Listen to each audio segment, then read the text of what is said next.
Hey, it's Soul with a kind of guide, kind of motivational piece for Diablo Immortal, specifically geared for players who want to just enjoy the game while spending very little to no money, like me. Now, there are folks out there, maybe you, who are exposed to their very first free-to-play game, and maybe you might be a little bit confused as to what's going on.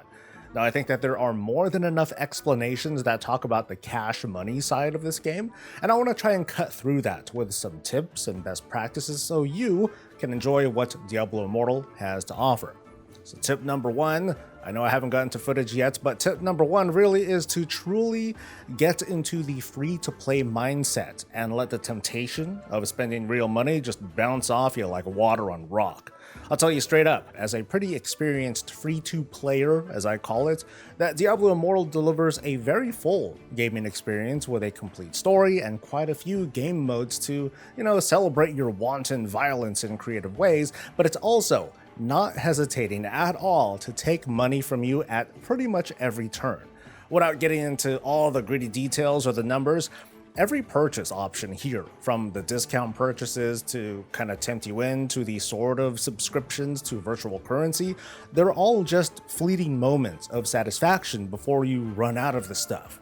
Buying into the scheme immediately creates this sort of sunk cost fallacy that makes you think to yourself, okay, well, I threw down that much money, I might as well just put both feet into it, right? In this game, at least, you don't have to, surprisingly enough. Thriving in games like these means to, first and foremost, understand that the free-to-play route is to play the long game. It's not a race to burn yourself out on, as much as streamers and other content creators might try to push that.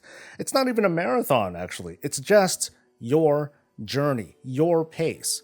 You're going to understand the routine and the habits to pick up. Very importantly, you're going to understand the game systems and maximize with what is given day after day.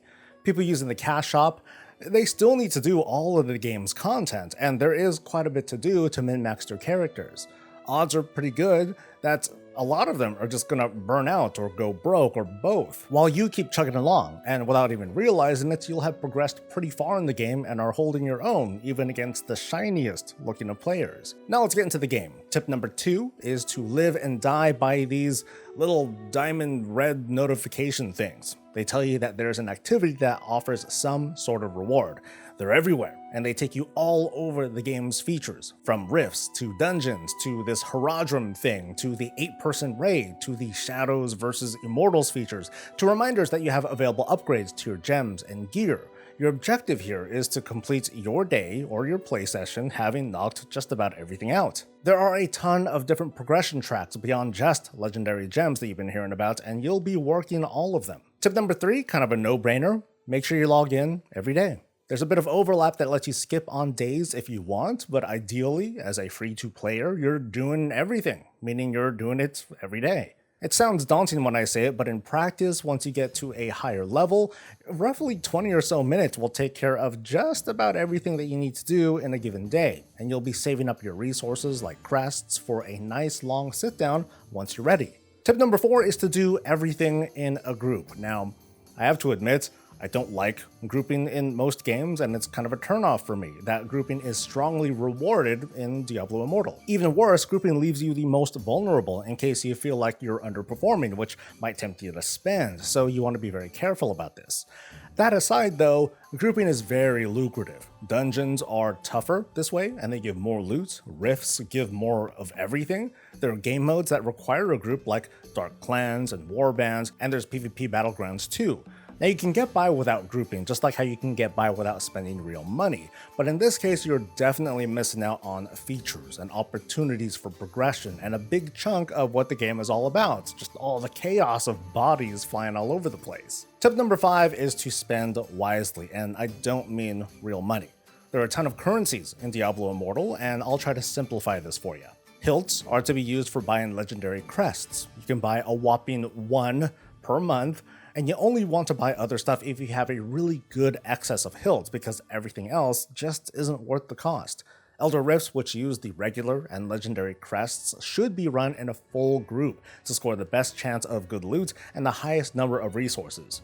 Runes which drop from here are used to craft gems, and you should have a good idea of what sort of build you want for your character before you craft and upgrade these gems. Fading Embers, also earned from Elder Rifts, are used to buy Fall Runes, which are used to craft random legendary gems, including 5-star gems, which further clues you in on how long-term rift farming will be, whether you're a big spender or not. Platinum is used for the market, and as a free-to-player, you'll be doing a lot more selling than buying, and it's going to be kind of rough. My recommendation for now is to just sell as you go until the market matures, slowly earning platinum from occasional sales and running daily content, and only buy when you're absolutely sure of your purchase. You don't want to let an impulse buy ruin weeks or months of work.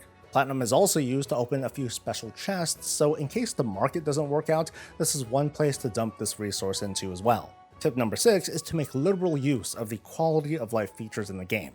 The auto-navigation feature can sometimes be a bit buggy, but it's super helpful. It'll teleport you and walk you to wherever you need to go once you've completed a zone storyline. You can use the main map to navigate or the notification buttons to take you to the latest quest objective or turn in with just a click or a tap. Also, whenever you need a certain currency, you can tap on the currency and find out all of its sources, and then tap your way to taking you to that source. I tend to forget everything, so this is a great way to keep me on track.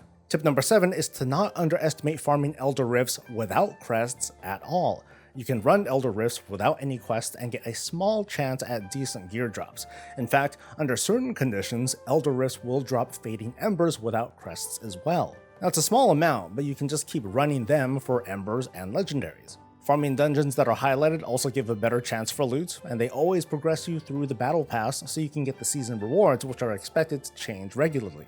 And the final tip that I have for now, it's more like a reminder: relax. You're playing on a different level than the whales or even the occasional spenders. You will not be as well progressed as they are because there are hurdles that cannot be overcome without spending money. It's an unfortunate thing, but that's the reality that you face. On the flip side though, their spending money psychologically locks them into the game. But in your case, you're locking yourself in out of just habit. So in a way, it's slightly easier for you to walk away because what you had invested in there is just time and not money. Ultimately, in this particular game, the free-to-play experience is quite full up to max level. You just check your character real quick, you do some bounties, you hoard resources for a rainy day. You're just killing monsters at your own time. You always have a choice, including enjoying what the game offers to you for free, including not playing it at all. And there's nothing wrong with that, because first and foremost, this is just a game. Treat it like one. I hope this helped. I don't really do guides outside of World of Warcraft, but if you don't mind liking the video, I'd appreciate it. I'll see you around. Stay safe, stay healthy, and stay breezy.